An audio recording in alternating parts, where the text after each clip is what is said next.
Well, it's a beautiful Thursday morning over here, and we are set to extend every ounce of this to you. Yes, sir. Over there. Every ounce of beauty, love, affection, care, just warmth generally. Every single morning we're here from 6 a.m. It's great that you're tuned in. Just sit right there. Trust us. It's a beautiful show we have packaged for you today. Yeah, of course, there's going to be a 3-hour experience for you today, so stick around with us. My name is Yomi Ope. And I'm Titilayo Oyinson. Please remember, we're live streaming on tvcontinental.tv and on Facebook Live at TVC Connect. Please send in your comments and contributions. Use our social media hashtag WakeUpNigeria. Yes, indeed. Special day. You know, we have an app as well that people are downloading like crazy right now. So iOS, Android, no matter what devices you use, watch us on your mobile devices from anywhere in the world with our app at TVC Connect. Yeah. So it's going to be different things that we're going to be doing on the show today over the next 3 hours. Now, today is International Albinism Awareness Day. Now, we on Wake Up Nigeria take a stand with the rest of the world against discrimination against people living with albinism. We'll be joined by Gideon Mustafa, a rights activist and a model, to talk about the importance of this day. Very important day. And for a musical performance this morning, Mike Olden is our go-to. Trust that he'll be dishing out something really great to kickstart your day. To that, but we'll also be exhibiting some works of art. So this self-taught pencil artist, Charles Nana, is going to be on the show today. Now, if you think you've seen amazing artwork, you've not met Charles yet. Very nice. It's Etiquette Day, a day to learn about how to sit properly, and Janice Adetu will be here to tell us more about that. Yes, so what's the proper way to comport yourself when sitting down? Just chill. In Just public. Lay back in the cut. Award-winning filmmaker Femi Oyenira is our guest on Wake Up Nigeria today, and you never know what you're going to be getting from him. But we're looking forward to meeting him and finding out what he's been up to. Our book chat today is with Dr. Akanimo Odon. Now, it's going to lay out incredible career codes for you, and those are embedded in his book, The Graduate Code. Now, don't miss that chat coming up soon. Yeah. What you should also not miss on the show is the musical performance from Mr. Bugatti. If you love Afro pop, you're gonna like this guy. Thursday, Tech Thursday, and trust Mike, he'll be giving us all the details we need to stay tech inclined this morning. Yes. The robots are coming. The robots are coming. The robots are here, actually. They're actually here, like literally here. When you think about it, it's actually scary what we can do with technology. Someone was showing me an app yesterday. So everybody has cell phones and they have screensavers, right? A picture of your loved one or whatever. So he actually has one that can, so he's developing one that can actually put forward videos. So your personal videos could play while you're receiving a call from that person. So it's just so amazing. There's a lot happening. Okay, while you're talking to the person, but is it live video or so it's not pre-recorded live video or something? It's pre-recorded. Okay. So, so you could actually pre-record a message from a loved one, and it'll play as soon as the person calls. Oh, so okay. incredible. Wow. That's cool. That's really very nice. I think when there's a lot we still have to do when it comes to being tech savvy as a country. If we can get, some countries give you some particular levels of speed of internet free. So maybe below a particular level is free and all of that. We hope to get to that kind of place. When we get to that kind of place, then you have a much more technical savvy populace. That's what will definitely happen. Very true. When we get free internet at some speeds. Very important. I think it's one of the things that I feel will help a lot of the backward communities, because a lot of the communities that we have in Nigeria are very, very behind the times. And for them to leapfrog into 21st century and all of that, the technologies, and we need free internet like you're talking about, so that they can have access to information and be able to educate themselves beyond the classroom. That's really, really important, because what we have, the curriculum we have now, it's not really working for the classroom, especially in the public schools. True that. So the only other way that we can get we can help these people, become more competitive is if they have access to the internet. Yes. Yeah, having access to the internet, then what happens to books? Books Books will go out of fashion. Books are Exactly, actually, because They you know will. that's the conversation I was having some time ago. They Last will. time we talked about the reading culture in Nigeria, Yeah. where I said that books are gradually becoming extinct. But then again, we have there's a section of people right now who are actually becoming more inclined into books, and there are advocates who are also advocating for the need for more books to be read, especially by children, because now I saw a research yesterday that said that children children should be given less access to phones, To gadgets, because they have more they are more sensitive to phone radiation than adults. You know, and then it got me thinking, because I'm like, because Elsie is becoming so used to, like, she can't do without my phone now. Do you understand? Baby even knows how to access the camera without when it's even locked.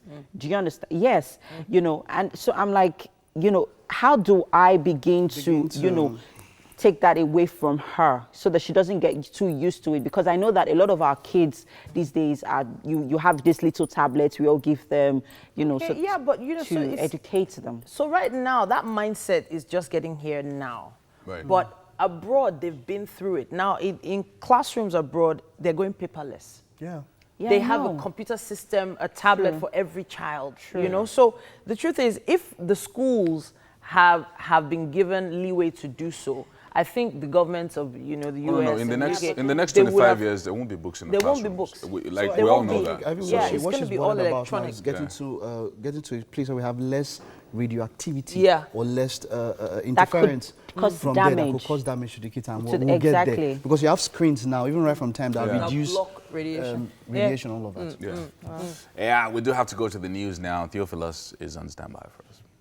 Yes, welcome to the news. I am Theophilus Ilama. APC national leader Bola Tinubu has congratulated Senate President Ahmed Lawan and House of Representatives Speaker Femi Gbajabiamila and their deputies on their elections. He has urged the new National Assembly leaders to do all within their powers to nurture and deepen the institutions of the legislature and the country's democracy. He also urged the leaders to support the president to deliver on his administration's progressive agenda. In Kwara State, activities marking Democracy Day have been postponed till Friday, but that did not stop the youth from embarking on community service. They mobilized plumbers to repair water pipes in the state capital, Ilorin, and sensitize residents on the need to maintain public infrastructure. The Federal Ministry of Health, Malaria Consortium, and other malaria partners have devised strategies to ensure that Yobe State is declared malaria-free. One of its preventive measures is the distribution of 2.3 million free long-lasting insecticidal mosquito nets across 17 local government areas of Yobe State. TVC News correspondent Michael Oshoma has the details. We are using the occasion of commemoration of Democracy Day to tell the people that public utility like water is a property of the people, and the people should take ownership. We are using this water repair exercise we are doing also to inform our people that in their locality, as from this moment on, they should not only report issues of fault in that area to Water Corporation. They should also take it up as a challenge to fix problems when they see one. Inshallah, we intend to sustain this exercise. If this type of people from the community are behind us, it's a big challenge for us to pump the water on the line, and we make sure the water reaches the people. It's not going to waste. So there's a lot of hope. In the 3 or 4 days to this time now, the water was coming up into the town very well.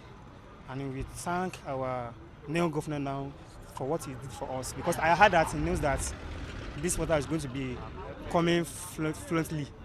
So I thank them for that thing. At least 2 people are in serious condition in Hong Kong hospitals after a long day and night of violence between police and protesters. Now, an estimated 5,000 riot police fired tear gas, pepper spray, rubber bullets and bean bags at tens of thousands of protesters as they forcibly cleared streets around the city's Legislative Council in Admiralty. Confrontations went late into the night as crowds of mostly young protesters were pushed back from the Legislative Council complex towards the city's central district. According to a spokesman for Hong Kong's Information Bureau, at least 79 people were injured in the violence, with 2 remaining in serious condition. The mother of the baby girl, who was stolen 3 days after birth at the Plateau State Specialist Hospital, says she has not been treated fairly by the authorities. It's 12 days after the incident, and the parents of the baby complain that not much has been achieved. Our correspondent, Funam Joshua, reports. The case of the stolen baby at the Plateau State Specialist Hospital on Saturday, 31st of May, is still a puzzle to all involved. It is now 12 days after the baby was declared missing, and the baby's mother is not satisfied with the attention given to the issue by the authorities concerned. I called the DPO to ask him how far. The DPO was only telling me that they are investigating, they are on it. Nobody is telling me anything. And the hospital, nobody is telling me anything. Rather, the doctors will rather come and ask me if there's anything going on. So I told them I don't know anything. And they keep me blind. Nobody is telling me anything. The child's mother revealed to us that a few days ago at the hospital, a stranger came up to her with a picture of the woman who took the baby. Somebody brought a picture and showed me, and I was very sure. I said, yes, it's the lady. And nobody said anything about it since then. A lady and her husband, I think, because they were two in the picture. So I told the person that it's the same face I saw. It's not been easy for me. Seeing everybody taking his or her baby home has not been easy on me. But I believe it's only God that is giving me the strength that I'm bearing. The child's father on his part is appealing to the general public to come to their aid in order to recover their missing baby. I need my baby back. I need every good Nigerian who can help out on the issue, because it's going beyond what I think. Having my first issue was stolen and nobody is not saying anything. The police is not saying anything, and the hospital management is not saying anything, and my wife is kept there hostage. And that's it on the news update for this hour. Weather forecast is up next.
God forbid, 13. Oh, gosh, no. We have the cover of the Punch newspaper starting us off on newspaper headlines this morning. And it says, mixed reactions as Buhari vows to rebuild Nigeria, rename stadium after MKO. President's policies negate June 12 ideals, says Atiku. Governors hail Buhari for honoring Abiola, urge unity. Obasanjo, Jonathan Gowon, others absent from Democracy Day event. A lot of pictures of the celebration happening here from all over the country. But we also have this headline. It says, federal government has weaponized poverty to subjugate Nigerians, according to Ezekwesili. It also says Lawan Gbajabiamila may name members of committees today. APC, PDP governors, NGF congratulate NAS leaders. It also says a military helicopter crashes on Democracy Day in Katsina. Stock market loses, or rather investors lose 533 billion naira in 7 days. And finally, it says DSS stops June 12 rally in Ibadan, arrest 3. That's what we have on the cover of The Punch. Yeah, the Vanguard cover is loaded with stories. Politicians, religious leaders fueling insecurity, says Buhari. Vows to crack down on instigators of violence, social unrest. Says good leadership can lift 100 million people in 10 years. Promises to assemble strong team to rebuild Nigeria. A couple of other writers there. How best to immortalize Abiola by Akirimade, Sanwo-Olu and Utomi. And 5 injured as explosion rocks Rivers shopping mall. Protest. NANS shuts down Oyo governor's office, demands funding for education. Minority stakeholders seek refund of cost for Owando's AGM's suspension. Now up here we have 9th National Assembly justling for other principal offices intensifies. Atiku right to challenge Buhari's re-election in court, says Jonathan.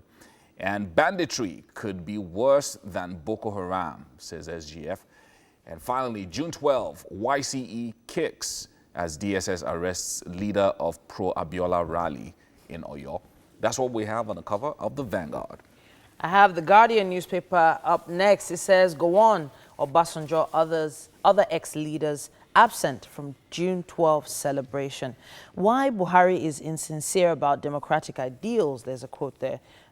President vows to lift 100 million citizens out of poverty, renames National Stadium after Abiola. There's a lot more information on this on the cover and on page 6.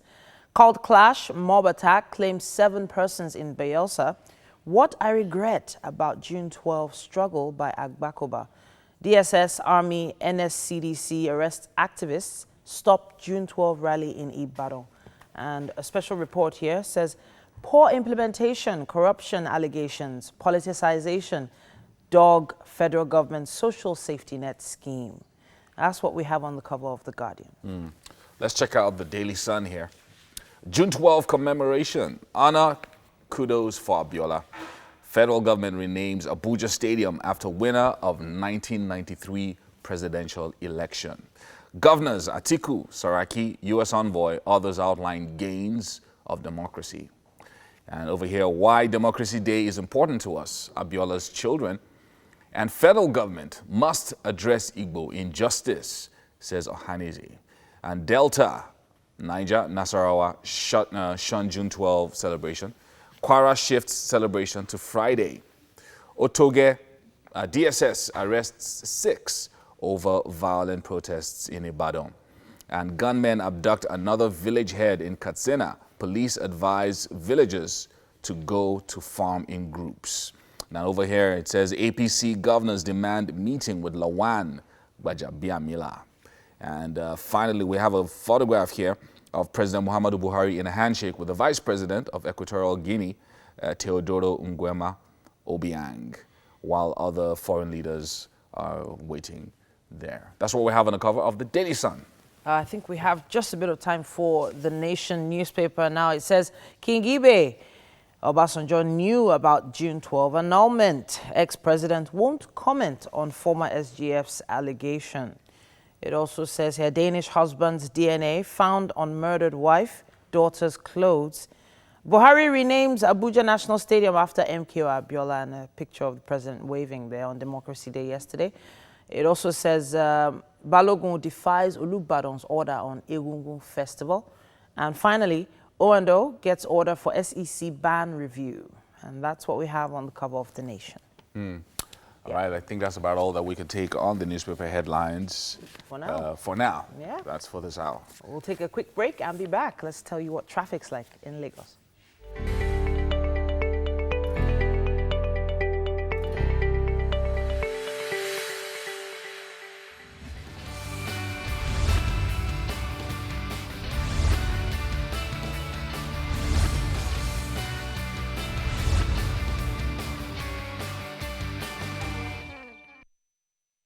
Welcome to Lagos Traffic, and this is where we take a look at the traffic situation around Lagos. It's Thursday morning, and as usual in Lagos, there is the sanitation for shops, so it might not pick up so much, but then definitely there's traffic in some areas. You can also be a part of this at TVC Connect. That's the handle that you can tweet to us, and also on Facebook, and let us know what the traffic situation is like around you. All right, so let's see. Let's start from, let's see how Third Mainland Bridge looks at this point in time. And it's busier than I thought it would be, but let's see the exact point where it starts off. Now, if you're coming in from Oworo, it's quite free up until, let's see the exact point now. Okay, now you might have to use a map to check out, but then it picks up like, by the time you've gone like a quarter of the bridge, that's where you start seeing the traffic moving up until the end, Ring Road area. But then, and then from there, on the island, it is quite tight. Third Mainland Bridge, it is quite tight. But if you're going to the mainland at this particular point in time, your best bet might have to be Ikorodu Road. Ikorodu Road is quite free. Let's see from Ojota. Let's start from Ojota and see how that goes. It is quite free up until Maryland. Maryland, that's where you have your first issues with traffic. It's not so much, but then you're going to move past Maryland and then up until Okay, so it picks off at Obanikoro. Obanikoro, that's where it is quite long. Now, normally there are lets up. There's always a let up after Obanikoro, but then this one moves up until you get to Kadiri Street. This is Kadiri Street, Fadeyi bus stop, BRT bus stop. There's a Kadiri Street by the side. That's up until that point, up until Kadiri Street. That's where the traffic gets up to, and then it eases up from there. And you should have a smooth ride to the island after Kadiri Street. You get past Jibowo, Echo Bridge, and up until the island. It's quite cool from there. Yeah, Echo Bridge, once you're about getting up on Echo Bridge, the bypass into Apapa Road, that place is quite tight. But then moving on Echo Bridge, that's where you're going to have quite an issue. And yeah, up onto the island, that hits you up with Ring Road. Okay, but then looking back on the island, let's see how Lekki area is now on both sides. Yeah, Lekki area, Civic Center. Let's do Ozumban Badiwe. Ozumban Badiwe is quite free, but then just in front of Civic Center on both sides of the road, I'm sure it's very much due to the traffic lights there.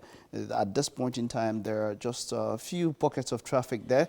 And then moving out from there, if you're heading towards Lekki Ekpe Expressway, it is quite free. It is quite free. It is coming from Lekki Ekpe Expressway towards Ozumban Badiwe. That is where you have pockets of traffic. But then that way, coming in or moving on from Ozumban Badiwe, Lekki Ekpe Expressway into Admiralty Way, quite free. I'm even quite surprised. Admiralty Way into the Link Bridge, Koi Bridge roundabout is quite okay. Yeah, it's quite okay. It's quite okay. So the bridge at this point in time is quite okay. So maybe you might want to move out before 9, 10 o'clock. That's when a lot of people who have shops move out and start their day. 10 o'clock normally. Like I said, I think it beats the idea. The idea is to clean up your place, but people waiting 10 to go out. That's all we can take on Lagos traffic updates this morning. I'll go join you guys now. We have quite an interesting discourse this morning. Yes, indeed. So hopefully you have enough information about traffic. And this morning we have a special guest joining us, Gideon Mustafa. Now he's a model.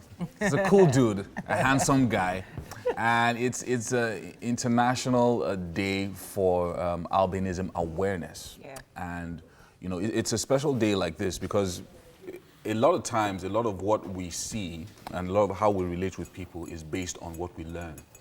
You know, so growing up, they'll tell you, don't hang out with these people because they're bad and things like that. Yeah. But I know that when we were growing up, a lot of our friends were albinos and we never had any issues with it. But Gideon, thank you so much for joining us this morning. Yeah. How's it going?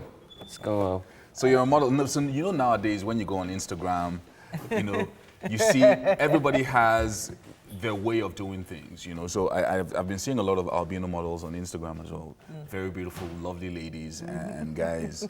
So do you guys have like, I know that there was a time when you would have a situation where specifically, people will be looking for, oh, I need an albino model to do something specific. Yeah. Do you guys get stuff like that when Yep. that happens? Okay. Occasionally. That happens. But how's it been? You know, on a day like this, what do you want people to know? You know, the albinos were unique. Yeah. Things like that. We kind of have our own perspective of life. And despite the discrimination and everything going on, we're still there. But would you say that it's better now than maybe 5-10 years ago? Yeah. Because I know that, you know, back in the day, you know, these guys are, you know, they're not really sure and all of that. But now, you know, you can just, you know, hang out like you are hanging out with us. It's better now. Yeah. And you think there are more opportunities? You know, personally, I think there are actually more opportunities definitely. for albinos in every area of, you know, different industry, like the entertainment industry especially, because like that's where you are at the forefront of, you know, everything that's going on. Yeah. You think there are more opportunities? There are more opportunities. Okay.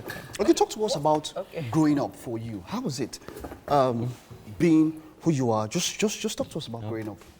Growing up, as usual, it has its ups and downs, but it's about learning how to adapt to your immediate environment. Okay. So that you can be the best of yourself. Yeah. Yeah. Very nice. So how did you go into modeling? Because I'm very curious. I mean, how did that, you know, happen? I was kind of scouted at a program. Oh, okay. Oh, okay. Yeah. So is it photography, catwalk? What's your focus on modeling? Modeling covers all the areas. You specifically, have you done more photography or catwalk, runway modeling? I've done both, but recently I haven't been in campaigns, Right. but I've gone for one-way shows. Okay. Now, you were talking about adapting and growing up. Now, one of the things I've always wanted to know, people make all these assumptions. Oh, albinos don't go out in the sun. Yep. They have to take this kind of drug. So what? Yeah, things, tell us what is myth and what is myth and what is reality. What is reality? So what are the things that you wouldn't do, that regular people would do, and what are the things that people have assumed that is a lie? There are many things, There are many myths. Yeah. There's some they say don't eat salt. Yeah, Just that's a also- myth. That you That's might a melt myth. in the sun. That's a Tell us myth. about So albinos can eat salt. It doesn't like bring Yeah. out spots on your body or anything. Okay, yeah. So that's one thing that I know that we've cleared up for everyone now. How about the sun? How The about sun, the sun is the main danger.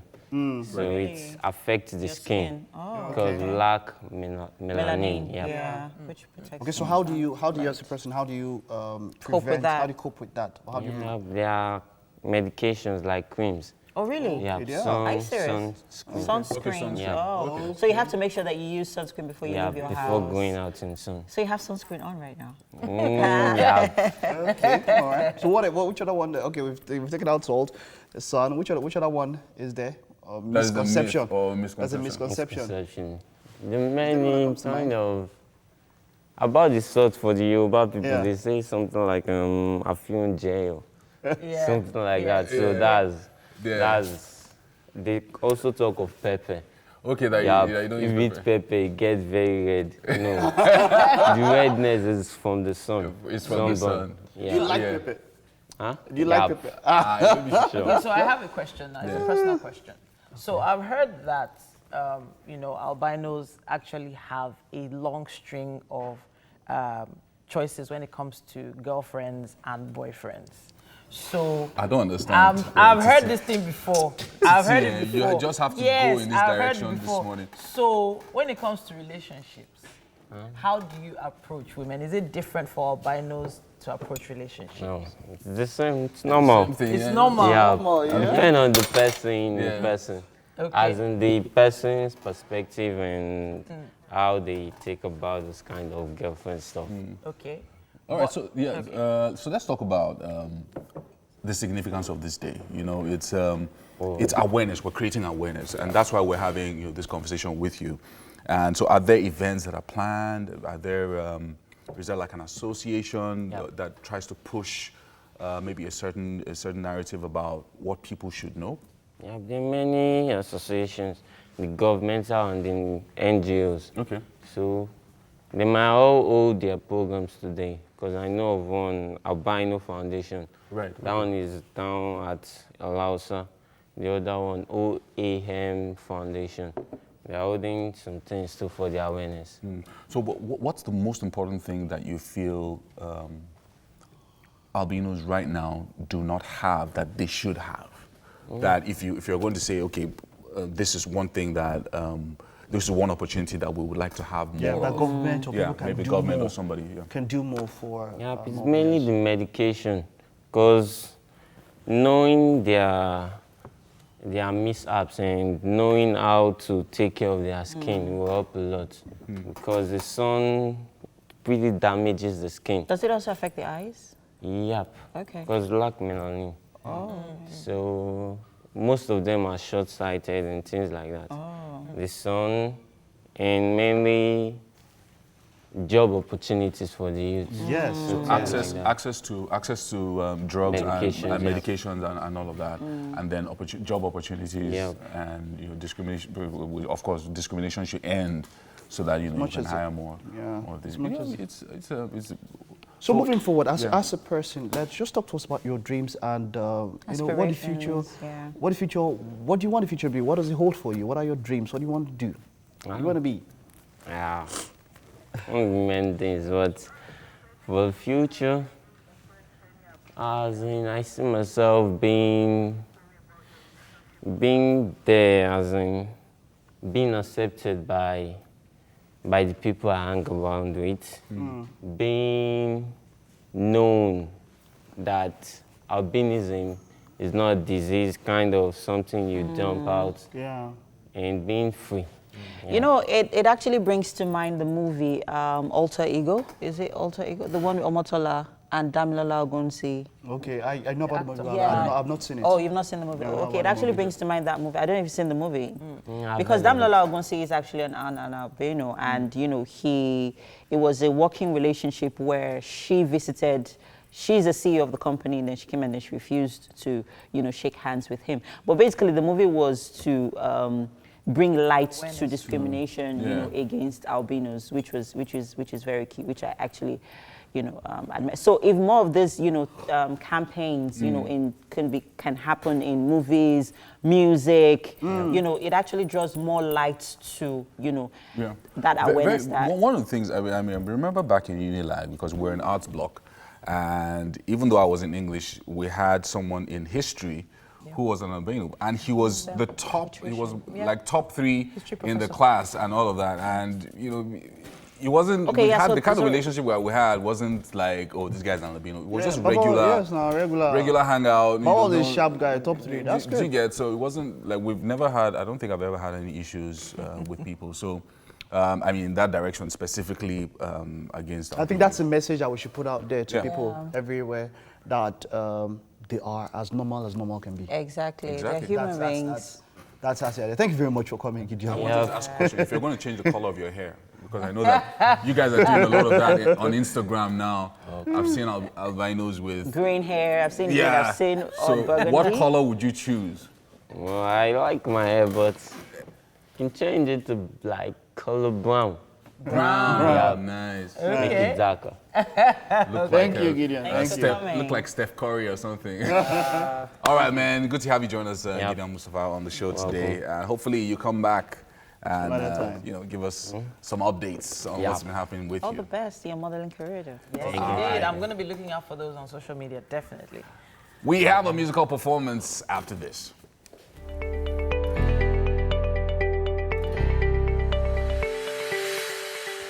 Welcome back, people. It's that time of the show where we give you goosebumps, like literally, I ain't joking. With me is a guy who sings with his soul in his voice. He sings on love and its uncanny ways of expression and behavior.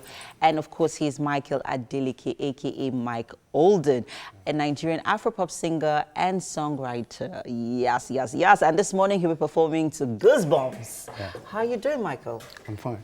Michael Olden, what's Olden? Yeah, actually, it's a name given to me by my elder brother. Oh, why? Based on the way I behave. You behave like an older person, because I don't know. Actually, he actually called me patient. Asians. Oh, wow. So Okay. then I always get angry when they call me that. So I report him to my mom and all like that. But later on, I got used to the name. Everybody knows and you me. decided to just, Yeah. use it as a stage name. Yeah. Oh, great, fantastic. So this is your debut single. Yeah. Goosebumps. Goosebumps. All right, so I'll just let you take it away.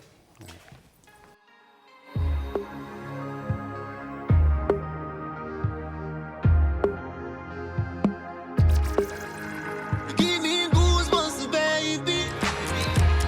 Now, make me work it right.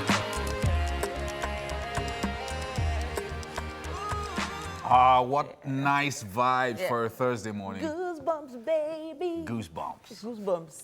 There was this set of books called Goosebumps back in the day. Do you remember those? Yeah, way back. Great. Way back. Well done, Alden. Very nice, very nice. Nice one.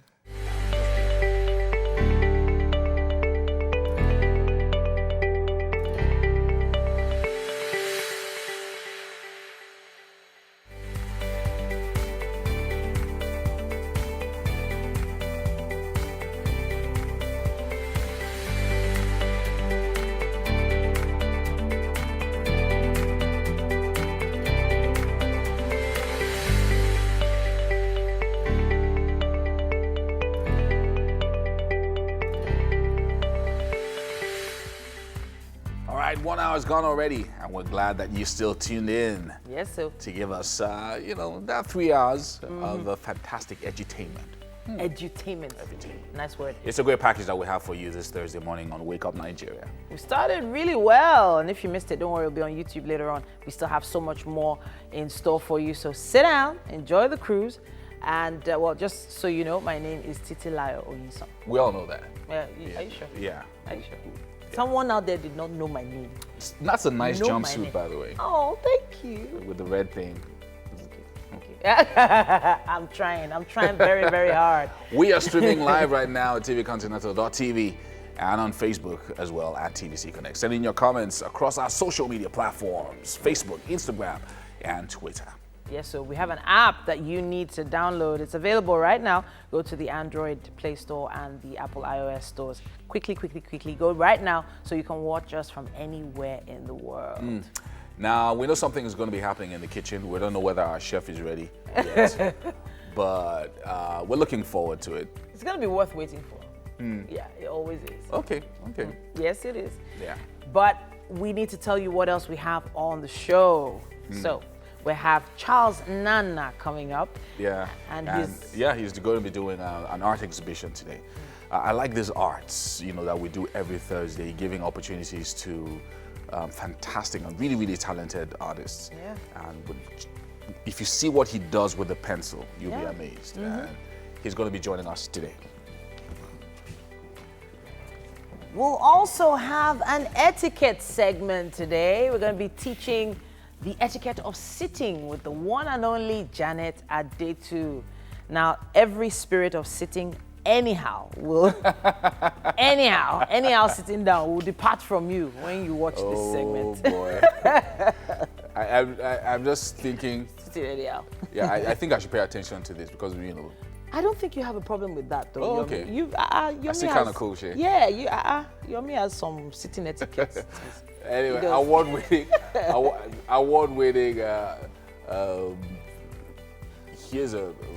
award-winning Femi Oyenio is going to be joining us on the show today, and you don't want to miss our chat with this guy. Yes. What do you know about the graduate code? Now, this incredible career code is all put in a book right now. Dr. Akanimo Odon is our author for the day, and we'll be having a chit-chat about his book, The Graduate Code. Mr. Bugatti will be giving us a musical performance on the show today. Looking forward to it. I like the name. Mike has got us covered when it comes to tech. We have an interesting tech segment coming your way in a bit. A lot of people look forward to this particular one. They do. They do. Wow, woo! Oh boy. So I wanted to ask a question from reading this book. So the guy said most people, when you meet them and you ask them, what do you do? they just begin to stammer. Like, people don't really know, can't really articulate what they do or who they are. So when they ask you a question, who are you and what do you do? People just have too many things to say. So you have to have like a statement that clearly articulates who you are. There's certain people who just say, I'm a journalist. That's fine, no problem. But there's some other people, a lot of other people who don't really know how to articulate what they do. So there's this thing they call the elevator pitch. Okay. So for instance, if you got into an elevator and realized Donald Trump was inside this elevator, or let's say Dangote was in the elevator with you.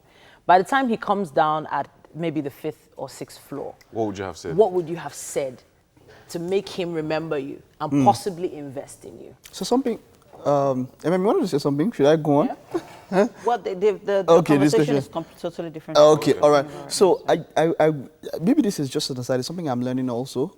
Like she said, very right. So you're looking at 15, 20 seconds. Get whatever you want across to the person. Yeah. But I think we should learn that whenever we see people like that, don't always think of what you can get from them. Because once you do that, they have this kind of wall that they just set up. Yeah. So something I've learned or something I'm learning is think of what value you can offer to them. You can add to them. Oh, yeah. So your pitch should be your pitch should be more based on value. Yes. People would advise here, experts would advise that young people should look at volunteering. And unfortunately, there are a lot of young people who do not want to volunteer. They don't want to work for free. Ask you, how much am I getting paid? And it's sad. I didn't come to Lagos to count bridges. So, don't tell me to volunteer. It's scary.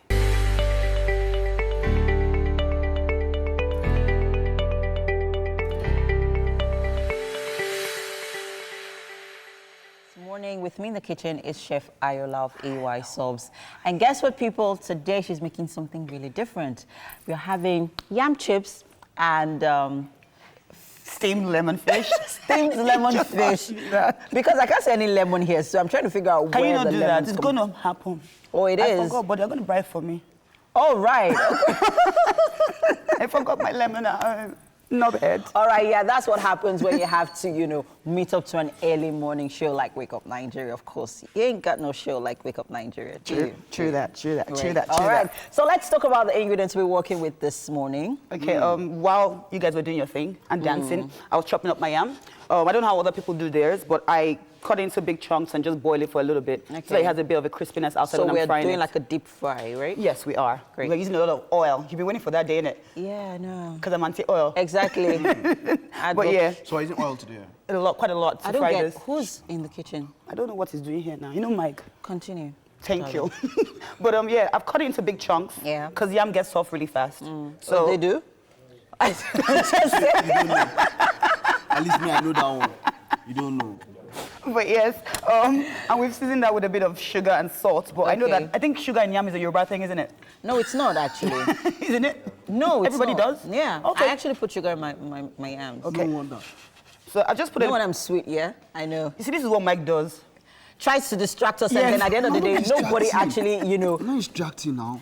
Like So I what s- other ingredients we have? What's exactly? Okay. And then, because I'm always extra, as usual, Yeah. I bought a bit of, do you know what they call shoko? Yeah. What do Yorubas use for eforiro? Eforiro, yeah. Yes, I want to try something with this. I want to steam it and add a bit of chili as a side for the yam. Okay. That would accompany our fish sauce. Okay. So right here is, as you said, mackerel. Mackerel. That's what you call it. Yeah. Because you schooled me on that last week. Yeah, mackerel. Me, I school them today. This is scubia. Fish. True. You actually So told that's us the about truth, India. actually. We need to find out the difference between the mackerel fish, the scumbia fish, and the Titus fish. I taught them that But is today. there anything like Titus? That's the thing. Is there anything like Titus? Because I think it's... Because Titus is mackerel. And then I'm finding out this Well, morning maybe that Titus is the tiny this mackerels. actually looks like Titus might be the tiny mackerels. tiny mackerels, right? That come in sardines.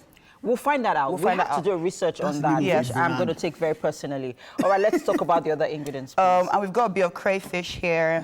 I don't know if you have another name for it, because, everybody's like crayfish. smarter than me when it comes to doing about food. I don't know about cooking it, but she knows about Great. it. Thank you very much, Ayola. I'm feeling like a genius right now. You two should be faster. Okay. Okay, and then we've got just one carrot for garnishing. Okay. I've got my fresh peppers here. Are we going to blend this up? No, I'm chopping it up. Okay. I'm going to chop it up, but I've got enough onions to bring down the taste of how spicy this will be. Okay. And I've got a bit of tomato puree somewhere, but I don't know where it is. Yeah, but somewhere around there. Yummy, there's crab here. And then we have garlic and we have our one seasoning little cubes. crab that I'm going to play with today. And then I'm I'm gonna decide trying what to I'm going to do figure with it. out what you're going to do with We'll that. figure something Why out. does he have only one? Because I thought about you, Mike. This is for you. If I have 2 claws, you have to share it. It's a lie. I'm not eating crab. It's not, it's All not right, you and me. so let's give people an idea of what we're actually doing with our sauce this morning. Okay. I think if anyone really watches on Thursdays, they know that I'm very, very particular about how I use the same thing, simple, basic, oil in pan, throw in onions, put in a bit of garlic, let that fry up. Then I add my paste and my chopped onion and chopped peppers, and that's Okay. it. Let it cook up. Then I add maybe 1 or 2 seasoning cubes, and that's it. Okay. Yes, but today I'll be adding crayfish to it. Okay, so what are we doing with our mackerel? I'm steaming it with the misplaced lemon. All right. That was the idea, but we'll find a way around it. Yeah, so basically, yeah, if you've been paying attention to the show, I've said it like countless times on the show that lemon actually plays a significant role in whatever you're cooking. So basically what it does is activate the flavors of the ingredients that you're cooking with. At this point, we'll have to go on a quick break, people. Stay with us. There's more to Stay come. with us.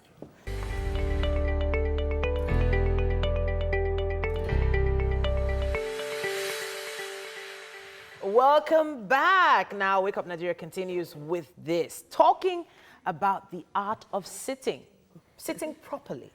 And it's something everyone must strive to get the right way. So we have Janet Adetu here, our etiquette expert. Thank you, Titi. And she's going to explain a lot more about sitting etiquette Yes, this morning. absolutely. Okay. The first thing about sitting is how to prepare to sit, right? Okay. Because I find a lot of young ladies and a lot of young girls, they just kaplunk in the seat. And what happens is that they find themselves sitting on their bare skin.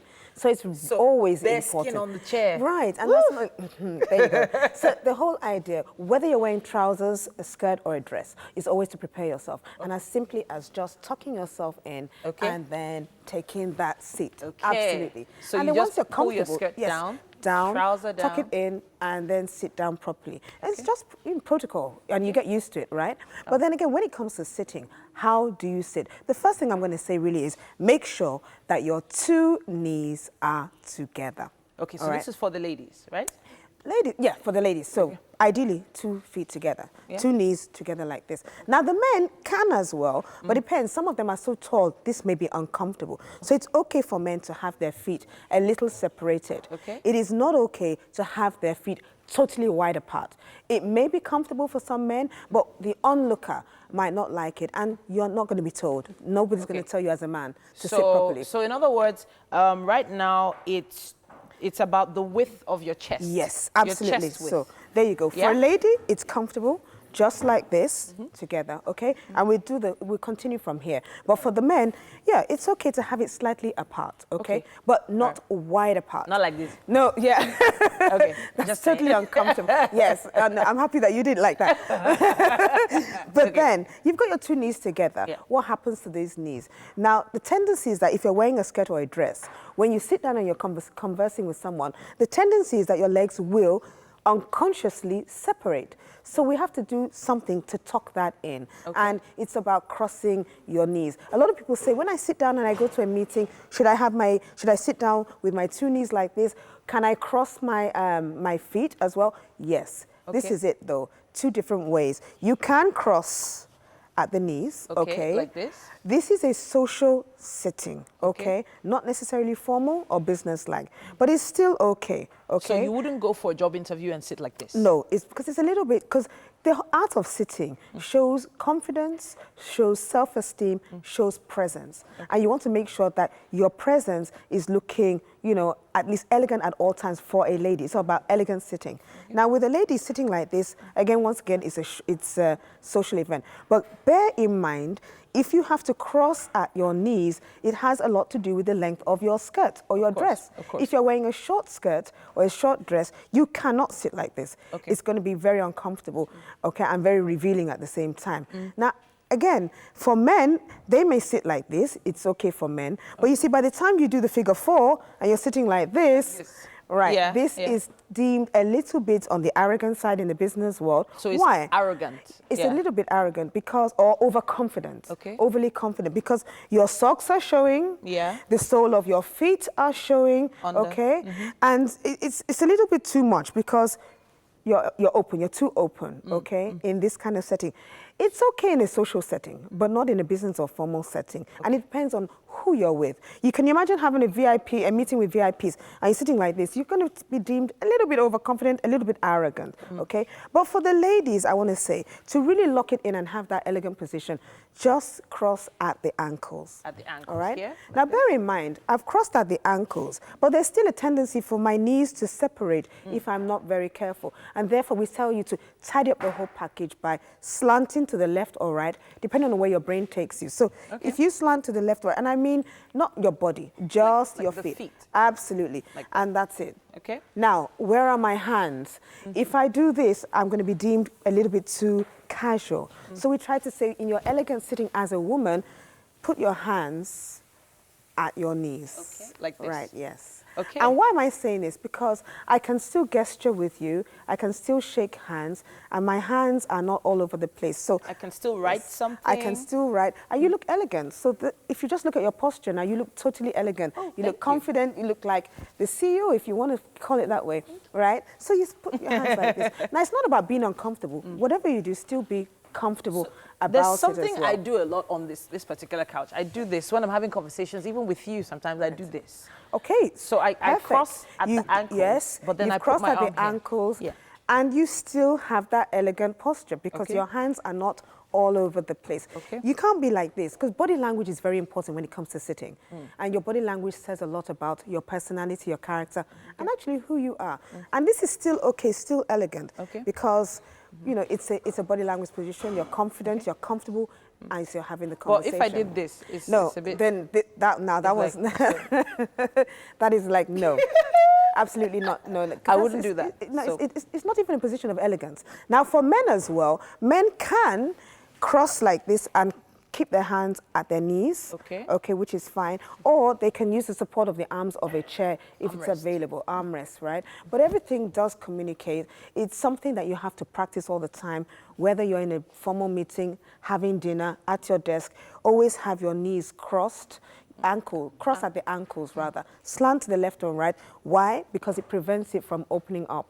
And wherever you are seated, because I see so many things, especially as I train. Okay, so during beauty pageant school, the numerous ones I went for when I was younger, we were always told to sit at the edge of the chair. Now you have not to be careful. Not sit all the way back. Well, we sit tell edge. you, when you're sitting down, always look at the chair. Because even when you're seated like this, if I put my arms down, my posture is sabotaged. But it's all about when you're seated and you're comfortable, you need to make sure that your spinal cord is upright. And then you're sitting, you know, firmly. But then again, I must say, to sit down properly is always to get the support of the back of a chair. Because if you sit down like this for too long, what's going to happen? You're going to have backache, all right? So we try to be careful. Look at the seat. When you're sitting down, make sure it's upright. Use the support of the back of the seat to give you the right posture. Don't slouch. Don't slouch. Okay, so the slouching thing is a big deal for me. Oh, because, wow. Because I know people that do this. Yeah. They do that. You know, so what does this mean? What sort of, what am I giving off when I do this? So it's like, okay, hurry up, you know, hurry up about it, you know, because you're beginning to feel, okay, what about the person this? is boring. What about this? This is like business mode for some people. Like. So again, be mindful of how wide your legs are spread out. And then where are you? Are you sitting at a table? Are you sitting at a desk? Are you sitting, you know, on a couch? So when you sit like this is, okay, yes, I'm listening, I'm listening. But again, like I said, some of these sitting positions are social, some are formal. So the ones that are business-like, no, you're not going to do this in a business environment. You're not going to do this. No. Okay, all right. Okay. So if you're on a high stool, we saw some images of a high stool sitting now. Usually there's a bar at the foot of the stool. Yeah. I heard somewhere that men are advised to put one leg on the floor and then keep one leg on the stool. It depends on the person. Because that bar is support for your legs. Your legs are not necessarily supposed to be dangling off a high stool. Always use that support because it gives you a better position and it helps your back. Because sometimes sitting is not just for sitting, it's about your posture and your back. So use the bars as support at all times. Thank you so much for coming to talk to Thank us. you. So I'm going to get in Thank you. position now. Yes, this is there my you go. position. Yes. Hopefully you've learned a thing or two. We have to take a quick break now. But I know that the kitchen is smelling good. Ladies, talk to me, talk to me. What are we eating today? Thank you very much, Titi. And thanks to you, Ms. Janet. It's high time we actually learned how to sit properly. I'm a bit of a tomboy myself, so I know, right? That really helped. Great. Yeah. All right. So, yes, Chef Ayola in the kitchen today. And this morning we are making yam chips, with lemon fish Hey, sauce. your memory is back. This video Are is you not taking it joking? off. Are you joking? Are you joking? Don't play with me, girl. Don't play with me. All right. So, let's talk about the ingredients we're working with this Okay. morning. The audience sauce boiling our yam. So this yam is actually not cooked fully. Maybe the one at the bottom is now. 'cause I noticed. Yeah. Yeah.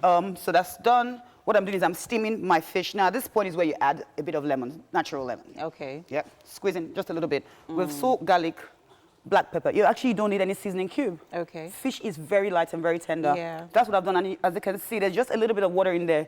Fish takes about 3 minutes. So ideally... So that's mackerel, people. Yes. That's not scumbia from Oba. We found out that was a scam, by the way. Yeah. They don't like scumbia. Don't repeat it, please. Please. Thank you. So what I would do now, because I put a little bit of water, is I would cover it up because I want it to steam. All right. The heat will cook the rest of the fish for me. Okay. So later on, we are going to fry up our yams. We'll do that last, just before the guest comes on, because we want it to be hot. Oh, nice. But Nice, hot and crispy. You know. I know. Exactly. So what we're doing next is, I'm just waiting for that to steam a little bit, and then I'll go back there with my pan. Should we show them a little bit of that? Yeah, I think we should, so that they have an idea of what we are making. Like our lemon sauce, which of course, it's basic, yeah? Yes, the lemon is actually not a sauce. It goes in the I know, fish. it goes in the fish. And I'm not fish I'm not sauce. putting the fish in any sauce. Oh, we are not? I'm literally leaving it steamed, and I'm going to debone it. Oh, It's the sauce. The sauce is just going to be very simple. The only thing that makes the sauce fishy is my crayfish. Crayfish. Oh, That's okay. all. Okay. Yeah. All right, let's get to. So we're also working with shoko here, Yes. which is the vegetable we're Yes. working with. I'm going here. to steam the vegetables with just a little bit of onions and chili to give you a bit of, I guess, a part of you eating something healthy in the morning. So what I do, if they've noticed, is I literally just look in my fridge and I combine scraps, but I try and make a good meal out of it. No matter what you have, you can Yeah, get and then I something think out of it. that's something people really need to learn. Like you could basically just make anything from anything that you find around. I had a carrot in my fridge. I said I was going to use it for garnishing, but I've even changed my mind. I'm going to fry this long. Oh. I'll cut it as sticks. Okay. And I'll make sure I saute it with a bit of oil, salt, and black pepper. What you have there is another healthy meal. So any opportunity you have to just have something healthy in your meal, please go for it. I'm an advocate for one of them ones. Yeah, talking about, healthy stuff that we're working with this morning. I mean, the macrofish is actually really, really healthy. It's really good for the heart, and it helps to boost your immune much natural system. oils. Oh, it does. Oh, it actually does. This phrase is not, it's fresh for a reason. Excuse me. Eat good. Oh, wow. She went there. She went there. Are you kidding? All right, so for our fish lemon sauce, okay, we're about to make our sauce now. Yes, we are. So we're just going to show them a little bit of that. I need a plastic container. How big? Big, small? Just enough. Okay, I think this might be enough. If you can just help me rinse that. There should be a little bit of water there. Okay. Thank you. All right. Okay, so if you're just joining us, people, this morning, we are making yam chips with fish lemon sauce. So I'm just literally trying to grab our oil. Okay, and so our lemon is going into our steamed mackerel fish, which will be ready in a bit. And right now we're about to make our sauce, which of course will go with the yam. And then for our vegetables, like Ayola said earlier on, just something like simple, right? Yes. Great. All right, on your screen right there are the ingredients that we're working with this morning. All right, people, so much happening here on Wake Up Nigeria, and so much more to come. Stay with us. Stay with us.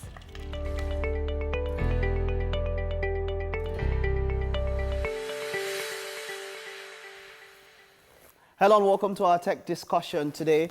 Now, we know that as a country, there is a housing deficit. Today on the show, we have a very young CEO, Tunde Balogun, the CEO of Rent Small Small, who is doing great things and using technology to try and help us solve that challenge. It's great to have you today. Thanks. You're welcome. Mike, You're welcome. Now, just before we go into how you're using technology to solve the challenge of housing, let's talk about the challenge first. Okay. Many people don't understand, how is it that we have a challenge when it comes to housing in Nigeria? All right. So I'll just talk about the property ladder first. I mean, Okay. it starts with renting a property before you can own a property. Most people start from renting, right?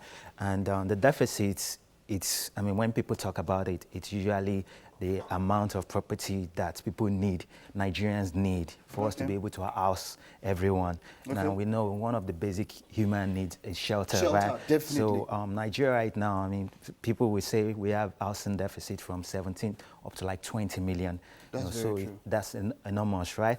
And I mean, that just boils down to the quality of life that we are, as Nigerians, we are living, or we have to do it right now. A lot of people are living under the bridge. A lot of people can't afford to upgrade their lifestyle just because of, you know, the economic challenges in the country. So, and it's built to rental as well, because if there is not enough property in the system or enough housing in the system, then people can't even afford to rent. Affordably. Okay, so first of all, there has to be enough buildings. Yes, first exactly. of all, that's the first thing that we need. That's the first thing. So if you check countries, a lot of countries, even in Africa, like South Africa, governments comes in, they play a major role in the housing system. And we've had governments like time where government played a significant role in the housing system in the time of Jakonde, Jakonde estates on the island, on the mainland in Lagos and other parts of Nigeria. So, but that has not really been happening as much in the time we are in. And the challenges it posed to us as Nigerians is just going to continue to grow because people's quality of livelihood will reduce. You know, productivity also will be affected. And a lot of things that help the economy to gain strength, you know, will be affected as a result of the housing deficit. Okay. Now, so let's go straight into technology. How you've come up with something, you have an app in development, and then you also have this online. Housing is something that a lot of people want to do offline, but you deciding to take it online. How has it? How does your operation work, and how have you been running it online? Okay, so where technology comes in. We are playing right now in the rental space because, like I said, it all starts from the rental angle of the market. Before you buy a house, you have to rent first, right? And how it plays out with technology, yes, people have been doing tradition now way of renting up until now, but you realize that we are in a time and age where there are a lot of young people. The economy right now, the market is driven by young people, and these young people, they are they're technology savvy. You know, they do everything with technology. You know, whatever they want to do, they are on LinkedIn, they are on Instagram, they are on Facebook, they are all on the website, space, basically. on websites. So with our own using technology to now drive the rental market, what we are doing is creating convenience. I like that convenience. Yes, that's a key word there. In as much as we want to do something with the affordability part of it, but there are a lot of factors that play out when you don't even have enough housing in the system. Affordability becomes a struggle. We want to get there, but that is not what we are pushing right now. We are pushing convenience first, because if people can find a way to pay their rent conveniently against the 1 year that has been in the system for years now, where people, whenever they are renting a property, they have to pay a year, 2 years upfront in some cases. But with technology now, we've made it possible that they can pay their rent monthly. Or even quarterly. So it's all about the convenience. So is the landlord involved in this, or how does that work? Yes, we took it to the grassroots because we don't want to. Our business model is not such that we pay landlord up front and then we absorb the property and then we start renting. Then we become like a financier, and it's all about the money. Okay, so while we're talking about this, let's take a look at your site. While the app is still in development, it's rent small, and all of that. So from the site, people can buy stuff, people can go and do that renting and all of that? Yes, so it's purely renting of, you can see prices from 54 to, you know, we have different price range. And different, but I can see only 2 regions here. Are you hoping to expand it and all of that? Yes, we're about to go to Abuja actually. We are primarily in Lagos, right now. Primarily in Lagos, yeah, right? As you would expect, it's the biggest. So if I want to get a property, if I want to rent a property, say in Ibejuleki Yes. or somewhere, how do I go about using your interface? All right, so you just go on the platform, Okay. search, you use the search engine, and you Okay. click the price This one? range. Yes. This one here. Okay. While we're talking about it, let's go. Let's see. Let's do that. Okay. So use the price range also, and we've built it up. Okay, I around can also price. even put a price range Yes, too. you can. Okay, So, I'm trying to get this across now. So yeah, you can do that, and it gives you the options that are available. Okay. You know, majority of our properties are from Lekki Phase 1 to like Aja area. Okay, So okay. I mean, the Lekki is developing area Okay. as well. But all right, we I can have- see it here now. yeah. So I can see that search button, like we can see here, Ibejuleki, for Yes, instance. yeah. So this is it. So I can see apartments here. Yes. These are there's a clean studio unit and all of that. Yes. Okay, so that is quite cool. So these are all the things. And then the prices and everything is accessible. Yes, So that's so- convenience. I don't have to go around looking for an agent. No, in fact, what we've done is organize the entire rental market, you know, from finding to payment. We've organized it in such a way that you can do everything on our platform. You don't even pay offline. And we don't charge agency or legal fee. Like I said, we are moving completely away from the traditional way of renting to a modern way as it's done around the this. world. I like You know, this. I and like it this. just, I mean, the impact is what we are all about. And when I mean the impact, you know, young people, they want to be more productive. Okay. They want to improve their quality of livelihood. And the way they can do that is when we have system in place, you know, especially using technology that allows them to do that and do it fast and do it conveniently. So the convenience we sell, it's right from our technology, right from our payment system, which is you can pay flexibly against the Yeah, that's what I yearly. know. So generally online, we know that online is not, at times security issues come up. People put up sites where maybe they look replicas of other people's sites and all of that. And security, how do people enable? Let's say final word to people there. How do they enable security? So some people are, that's why a lot of people are skeptical when it comes to online, dealing online. How are they sure that their securities are sure that, okay, if I pay this thing and all that, this is the right, how do they ensure that it's the right place that they're paying to or something, whatever? Okay, if I'll they're doing use something I'll online? use us as an example. As an Rent example. Small, yeah. Okay. Our payment we don't have in-house payment solution yet, so Okay. we've partnered with one of the very known payment solution Payment company, solutions, a tech okay. company as well, you know, Okay. and they are a payment solution provider. So when we've gone through our process, completing the type of property you want, giving us your information and all of that, at the payment page, this payment solution now pops up. So in, you all know right. that, okay, You know that this it's is the secure. company that is handling, and you Wonderful. know the name because the name is Good out one. there. So a lot of, I mean, if you don't have that yet, you can put yourself in a ditch so quickly. Thank you. Thank you so much, Tunde. Yeah, All thank the you for best, having me. and Thank you. wishing you the best. Thank you. We need young minds like this pushing the technological driver, and yeah, like I said, all the best. Thank you. All right. Thank you. Okay, so that was Tunde, and we're talking about how to solve the housing deficit via technology. But then we have to head over to the garden. Yomi has something for us. Hello, Yomi. Hey, I'm liking that story that you guys are talking about, rentals, pay small. Very nice. Now, anyway, we have here an artist with me. Now, this guy, his name is Charles, and he's a self-taught artist. We don't have so many of such artists around here, but I like that you've joined us this morning and you're showing us some of your works. Good to have you join us. All right, so you're a self-taught artist. How long did it take you to teach yourself how to be an artist? Well, it wasn't quite let's say, although I started this at early age. At an early age, yes. I started at an early age. Let's say 5 years. 5 years, about 5 years. About Excellent. 5 years. Now, you do a lot of work with pencil. Yeah. And I've also seen that you have a few paintings here. But let's talk about the pencil drawings first. Now, you've got one over there. Now, tell us about this one. Okay, this pencil throughout. Why making this? So everything is pencil. Yeah, everything I'm seeing here is everything, pencil. Yeah, everything you're seeing here is pencil, from the background to the face. Everything here is pencil. Wow. So yeah, and so the background is pencil, the face is pencil, yeah, everything face else. is pencil, everything here is Okay. pencil. Although it takes time to put something like this out, coming up with something like this it's not that very easy. So I have to. So but practice. typically how long does it take for you to come up with a drawing like this? 2 days. 2 days, Roughly about 2 days, yeah. Wow.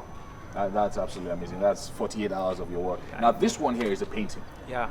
And this is really, really nice. I like the way that you've done, the way that the light is hitting the face, and the way you've also done some of your shading and all of that. So tell us about this one. Okay. Although this one take much time, more than the pencil. More than the pencil drawing, yeah. Because this one, once you miss the calculation at the beginning, everything you not get it right at the end. Wow. That's just one thing so about. You must make sure that you must make sure everything is set before doing a painting work. Yeah. Now I like this NYSC fellow over here. Very nice. This is pencil. Yeah, this pencil. And then color pencil. And I have a here little touch of color pencil on the clothes. Wow. Okay, so tell us about this one. So which will take longer to do, this or that? Let's say this because of the size. Okay. Yeah, this will take very longer because of the size. So some parts of this drawings that I've seen here and here, the pencil drawings, they look very real, like almost like 3D. So how do you achieve that in when you do your drawings? Let's say it's persistence. You have to keep on striking your pencil to create more strokes, and although it's really very hard to do something like this. So you obviously don't use regular HB pencils. So no, I don't use what's the range of pencil you use? I use graphite pencil. Okay, graphite pencil. Read from 6B upward. Very nice. I mean, this is fantastic. Then, of course, you have this painting here, finally. Yeah. Now tell us about this one. Okay. This also a painting is also similar to the other one. Yeah. So it's almost like the same procedure. Just that this one is bigger than this one. Yeah. Wow, this is fantastic. And you're self-taught, so it's not like you went to school to do this. No. But I'm sure that you're getting a lot of responses even on social media as well for your work and stuff. So if I wanted to find you on Instagram, how do I find you? Charlie Screen Art. Charlie Screen Art. Charlie Screen Art. All right, Charlie Screen Art. So check him out, and you'll probably see a lot of his other works there as well on Instagram. And you can follow me on Facebook too. All right. So thank you for joining us, Charles. And of course, there's so much more on Wake Up Nigeria after this.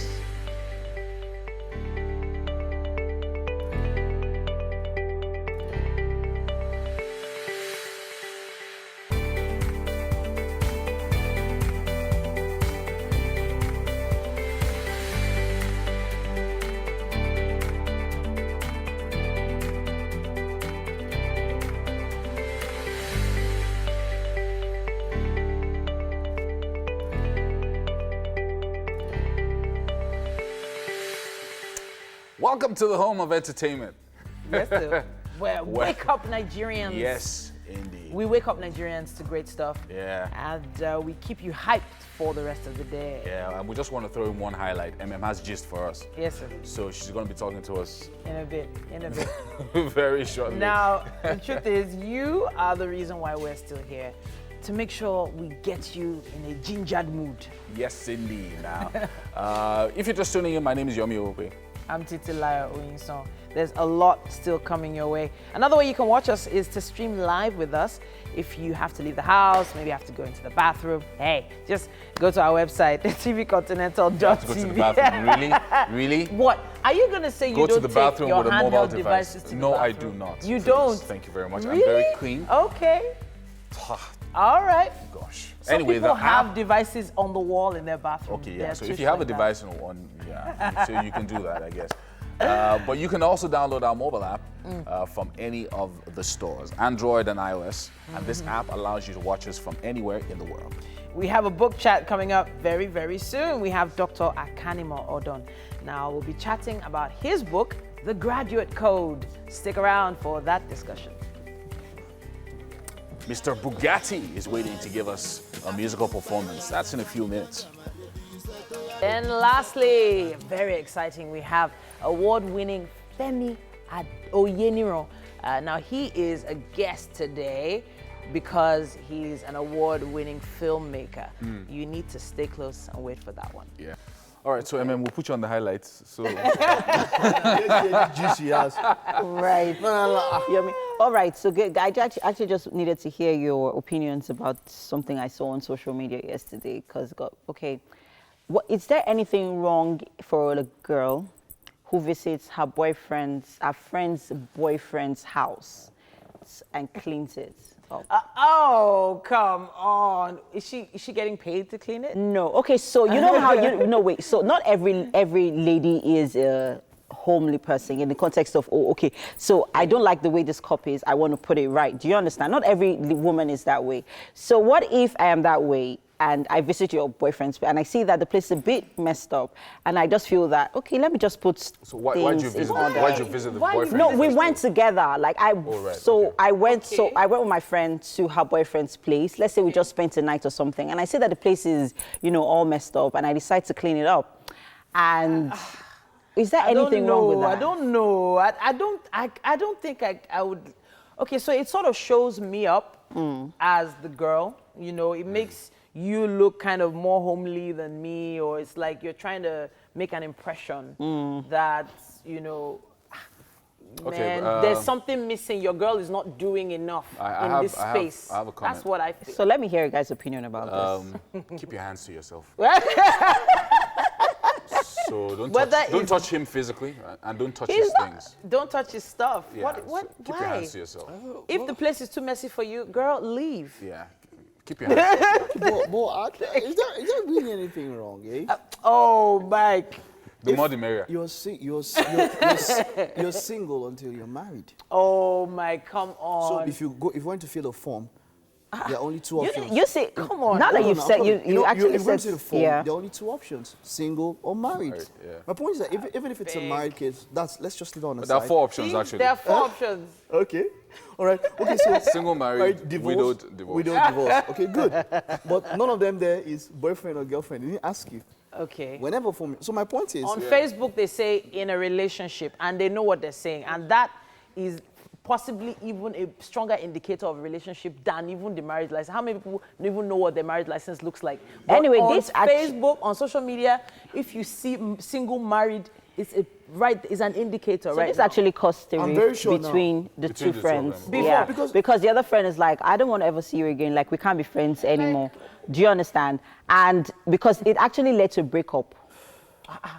and you know where to be sweet is when the guy now marries. Yeah, exactly. So now we're saying that, Auntie, this should not stop you from shooting your shots. Shoot your shots. This is an opportunity to shoot your shots. It has not stopped you. You don't know if this man is your husband. It's your husband. And I agree with that like 100%. So that was the plan from the 100%. beginning. So why did you ask her opinion in the That first was the place? plan from the Because beginning. She was trying to shoot her shot. Exactly. And that's just... Babe was trying to say, if you're not ready, I'm ready. Anyhow, we have a Anyway, news to update. the girls out there, you know, taking their friends to So their your boyfriends boyfriend's or house. fiancés' houses. You're on your own. Yeah. Keep doing it. It's up to you guys now. Stay close. Now, The Graduate Code is described by some reviewers as a captivating book that demystifies success for undergraduates. Now, it explores the myth about career paths. And with me is the author of the book. It's an amazing book, actually, Dr. Akamo Odon. Thank you for joining us this morning, sir. Thank you very much for having me. This book is awesome, you know, and it can potentially change the lives of people who read it, especially young people. And let's start with you as the author. I read some parts of this book. I was like, okay, this guy's impressive. So let's just go over, in the preface, from the beginning of the book is interesting. You know, you said, I had originally planned to study medicine, but you accepted to do zoology.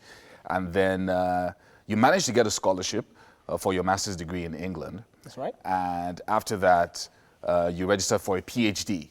And you worked as a cleaner, pot washer, a carer for the elderly while you were studying. That's right. Then you won 5 international awards, including Best International Student in the UK. That's correct. Now, you wrote and published 2 books. You co-founded an NGO, convened the largest conference for Nigerian students in the UK, founded a small consulting firm, undertook programs from Cambridge, Stanford, Lancaster universities, obtained your doctorate, all before your 27th birthday. That's true. That's absolutely amazing. I mean, how does one become a high achiever like that by 27? I think ultimately truth is the fact that in every professional, actually, it's a student wanting to learn. And in every student, it's a professional waiting to earn. I think the point is there's a massive missing link between both worlds. ultimately it begins from the very beginning. That point where you're trying to figure out what course you want to do. In most African universities, the trouble is the fact that when students miss the original intention of the course they're going to do, before they can catch up, or ultimately, it takes so long. Now, imagine if there was a guide to actually begin to align the careers and map it at the very beginning, then things are much easier. In a very and that's what this book is it's about. What it does. This is what the guide is. is. It's very practical. As a matter of fact, because I always knew, and it's quite sad, in this generation, people don't read no more. So intentionally, at the initial forums, I knew I had to write the book to be a bit conversational. Right. And many people have told me that they're reading the book and they can't put it down, they can't sleep. And that's because it's a conversation with the reader. And why is that important? It's because it's broken into different levels. So there's the tenets of the book.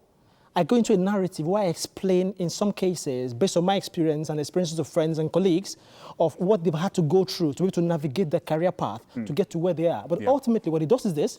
It provides a basis for you to personally take control of your career. So in the book, at the end of every chapter, there are actually activities. It's not a usual book. Activities for you to actually respond to questions. Because the truth is this. It's even though I did zoology, I didn't want to do zoology. I wanted to read medicine originally. But the point is, even though I did zoology as a course, there are pathways to a good career even in zoology. But look at me, I finished zoology. The first job I ever did was work in a bank. What's the connection? But the point is that there was no actual point of critical thinking as to the merits of the course at the point I had the opportunity to do that. I only had to think about it after I've left school, which is the wrong time, the worst time to think about your career is after you've left those lovely protected walls of a university. You see my point? That's amazing. I mean, from chapter 1, I mean, there's something that you said which I thought was impactful. And the first thing you said was, do not focus too much on the course, but rely a great deal on the force of the course. You know, so I'm doing a course. I shouldn't focus so much on what I'm going to get from it. I should then rely more on the force. What does that mean? So what it means is this. So every course, so maybe to come backtrack, I was addressing a class of 200 final year students in a Nigerian university. I won't mention which university. And I asked the question, I said, how many of you in this room are doing a course you don't really like? It's a final year students, mind you. About half of their hands went up.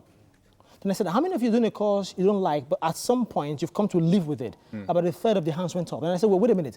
How many of you are doing a course that actually you have no idea or you know what you want to do when you graduate? A class of 200 students, only about 5 people's hands went up. Right there, I knew there was a crisis. It is so much focus on the actual course, the course you're doing, which is okay, which is fine. But there's no clear understanding of the pathways to a career on the back of the course. I describe it further in the book, what I call it the 3 E routes. Ultimately, when you finish school, there are only basically 3 E routes. It's either you're going into employment, there's the first E. Yeah, I saw that. You're going into enterprise, your own business, or you're going to education, further education. Now, imagine you knew that, okay, these are the 3 E routes in your second or first year of a university. That means, therefore, you can begin to plan that, okay, if I do enterprise, what might it be? Most of the time, you build an enterprise based on an interest or a hobby, something you love. Because ultimately, if you went into employment, which is why most people go into employment, after 5 or 10 years, they're tired, their boss is horrible. Now they're thinking about their own business. But it's a late time to think about your own business because you never thought about it before now. Doctor, there's something I want to ask you. There's something I saw here that I really need to ask you. You said, if you dislike your program, change it. Then you said, if you can't change it, accommodate it. If you can't accommodate it, align with it. But that's correct. The first one, you said, if you dislike your program, change it. I've never heard anybody say that to a student, that, okay, I'm doing something, I'm in year 1 or in year 2, and you're saying, look, if I don't like it, I should change it. Why do you think that is important for a young person that is in a university right now? It's very crucial because I appreciate the fact there's social pressure. Most students go to do a course because their parents are the one paying for it. But even at that, if you are able to change it, then do. Because you're going to spend 3-4 years of your life doing a course you don't actually like. You finish that and go into a career path which actually you've never actually prepared academically or intellectually or even socially for. It makes no sense. So if you're able to change it, then do. But if you cannot change it, then what you need to do is actually accommodate it within a confine minds of the available resources to you to make a pathway for your career. So as a matter of fact, everybody doing a particular course or the other, they always have an interest or a hobby on the side. You find someone who is maybe doing chemistry, but he designs in the night. Now, do you know that if you had an opportunity to develop your interest on the back of the resources available in a university, it actually makes sense to develop both pathways. You can be doing chemistry and sometimes spend some time investigating or developing resources in design. But the trouble is, and I actually found out, I have to stop you there, Please Doc. go. It's, I think this book is amazing. Thank you very much. And this book can potentially change your life. Now, it's The Graduate Code by Dr. Akamo Odon. And it's really, really amazing. Thank you so much for joining us. Thanks for I know having that me. you'll be doing a lot of rounds and you go That's to right. universities and all of that. That's true. And hopefully if you can find him, track him down and ask him a few more questions yourself. Thank you very much. But that's about all that we can take right now. Now, TT is on standby with Mr. Bugatti that we've been talking about all morning to give us a performance. Yes, all right. Now, the Graduate Code looks really interesting. Maybe I'll grab a copy myself. But we have not only books on Wake Up Nigeria, we also have amazing performances. We have Adekunle Abolade. His stage name is K-Town, a.k.a. Mr. Bugatti. You know, he is an Afro-pop recording artist and songwriter. He's here to perform his song. Let me get the pronunciation right. Orijo. Yeah. All right. Like original, something real. All right. Something real. Orijo. Yeah. All right. I get it. It's about time for you to perform. Take it away. Okay.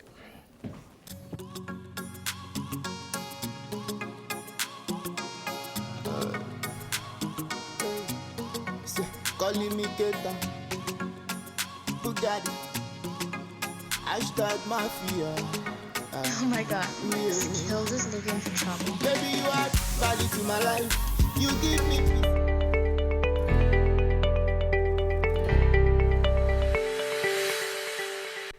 I will be talking about this guy all morning. Femi Oyediran is an award-winning actor, filmmaker, who started in hit films including Kidulthood and Adulthood. yeah. Of course, his first feature film. Was that Adulthood or Kidulthood that was the first feature film? Which one? Well, the first film that I acted in was Kidulthood. Kidulthood. Yeah, that was a long time ago. Now, he's a writer and director. And, you know what, theatrically speaking, there's just been so much about you. Kaleidoscope in 2013, and eventually I was sold to Netflix. So much has been happening, right? I would love for our viewers to meet you officially. You know? Well, I'm here. Lovely to meet everyone at home. Lovely to meet you guys. I'm Femi Oyeniran. I've been working in the UK in film. So I started as an actor when I was 17 years old, and I've been doing that for over 15 years now. So, so I've been building, and so now I've written on Netflix shows, I've produced on Sky Atlantic shows, and I've just made the Intent 2, which is out on Netflix, and the Intent 1 was on Netflix Netflix as well, already. yeah. And then I wrote on Turn Up Charlie, which is a show with Idris Elba. That's on Netflix, a comedy. I've watched Turn Up Charlie. Yeah, I have. I've seen a few episodes. It cracks me up all the time. Episode 5 is the best, though. Yeah, that's the one you wrote. That's the best, though. That's the one you wrote. Exactly. You're truly international because, now the opportunities that you've had basically is like a testament to your talent. Not just in acting, but in writing and also in directing as well. Everything that you're doing, well done. We thank God, as they say. But yeah, it's just a hard work and sort of like, persevering and working to perfect every aspect of the craft and working with the best people. Again, I remember when I got the phone call to work with Idris, I was like, well, why not? And we were sat in a room. Idris was coming up with the concept with us, and we were developing the ideas.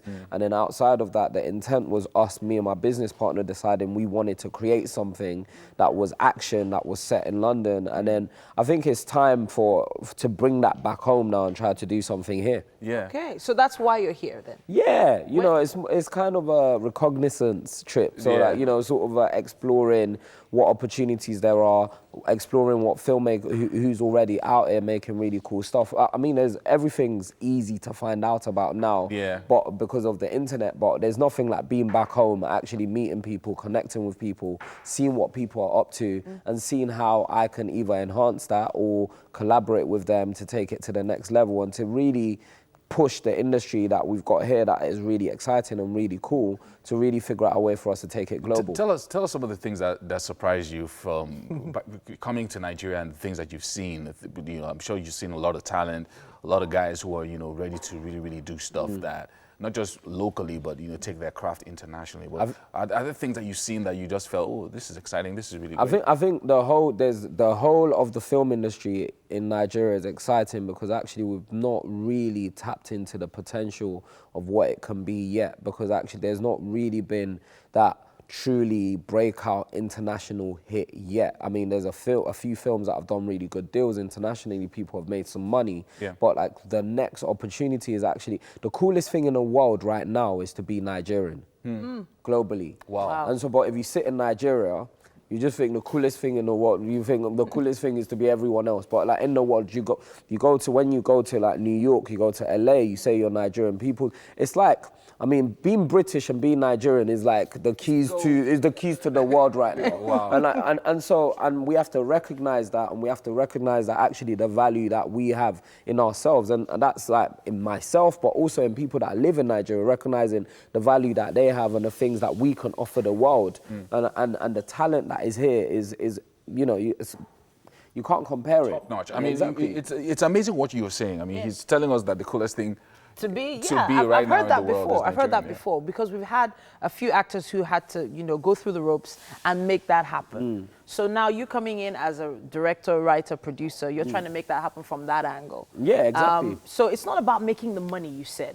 No, it is about making money. It's about making money. There's a better way. There's more money to be made. Right. Is what I'm saying. Like it's actually already on. Like we're not fully exploiting our films. Like we're not there. There's so many different avenues that we can make more money. And if we all we need to do is like, you know, take our local stories and think of global angles to tell our local stories. Okay. Right. Whereas right now, I just feel like, you know, we are telling local stories and we're sticking to localized angles of marketing them. Whereas, you know, the second biggest black population after Nigeria in the world is Brazil. Wow. A lot of people don't know that. So, but in Brazil, there's parts of Brazil where they speak Yoruba.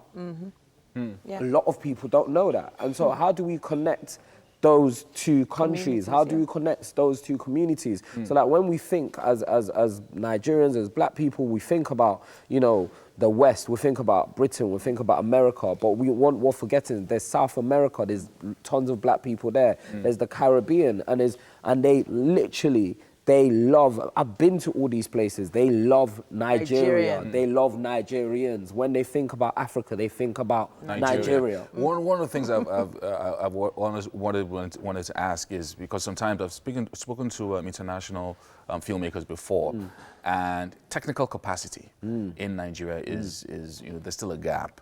And one of the things that I'm hoping would happen is filling that gap through, you know, folks like you coming in to engage with local producers and directors and all of that. Is that happening already? I think, I don't know if that's happening already, but that's part of my goals. That's part of what I want to do, because actually, like, you know, I think the stories are there. No one can teach anyone how to tell a story. Everybody can tell, like, you know, it's part of our culture, like story. You know, that's part of our culture, like, you know, like all of these ideas we pass on information to the next generation through storytelling, like, you know, from a young age. And so I lived there till I was 10. And so I know it's wired into the culture, but actually it's the way that we're presenting the story, the way that we're packaging it. And that's what's gonna, like, you know, we're talking about, yesterday I was with a filmmaker, Walter, and he was talking about, you know, how a lot of these films don't pass international QC. QC is quality control. If you're not passing international quality control, why are you making a film? If my films don't pass international quality control, I'm not gonna make that much money. So it's that, and that's what's going to get it to the next level. So where do we start here in Nigeria? Where have you started? You came for some meetings. You came to meet some people. What are you doing to? So the idea for me, I'm in partnership. One of my partners, Fella.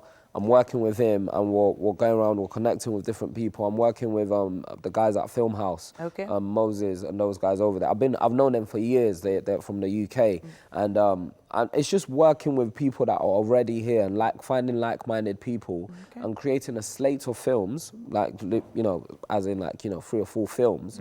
Create slate of films, finding financing from overseas and from here, and using those films as an example of the true excellence that exists here, and positioning that with the aim of not only doing well here, but doing well globally. All right. We're going to take a look at one of your works. I'm not sure which one this is. You're not sure? Yeah. Okay. Oh, this is the Intent. Intent 2. Okay, this is Intent 2. Okay. Hey, action movie. All right. Nice. Action packed. Yeah, we have to take action now and head to the kitchen. Yeah. That's what's happening. That's what's happening now. That's exciting. I've been smelling the food. I've been thinking, I wonder if it's going to get to you, don't worry. It will. Please join us over here in the kitchen. All right. Can't wait to see it. Is it going to come out on Netflix?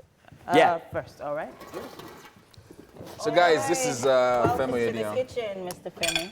Thank you for having us. Yes. And Chef AY. Hi. Hey. Nice to finally meet you. I love. Oh, this is Kiddo exciting. Golden Adult. Oh, you love those films? I know somebody that you acted with, actually. Who? I went to school with Arnold. I went to Arnold Kingston Ocean? College, yes. Oh, wow, look at you. All right, so Nice. Ayola has made yam fries with lemon fish sauce this morning. Let me give you a bit more So sauce. please have a taste and let us know what you right. think. So let me just make that easier for Okay. you. We know you left Nigeria at 10, Wow. so let's just introduce you. Introduce me to the killing. All right. Okay. I hope it's not too spicy as well. But then your name is Femi, you better just handle it. What, the spice? Yeah. Let me see. It's actually not that bad, to be fair. Oh, gosh, you're scaring me. Stop frightening him. Okay. I won't frighten him. But we have to say our thank yous. Yes, indeed. Yes. A big thank you to Homely NG for the kitchen accessories. And of course, thank you to everyone who's been on the show today. It's been an amazing one. It's Thursday, imagine that. Yeah. So the Friday edition is coming up tomorrow. Yeah, so Femi, tell us what you think. What do you think? It's very spicy and very nice. It's what I needed this morning. Oh, so we did a late night last night, so this morning I needed the kick. Yeah. But the fish is not spicy at all, so that can actually, you take out the pepper a bit, so. There's nothing on the fish, literally just salt and black pepper. It's delicious. It's gonna be a great day. Stop overselling, it's nice. We're going to be back tomorrow, Friday. Bye.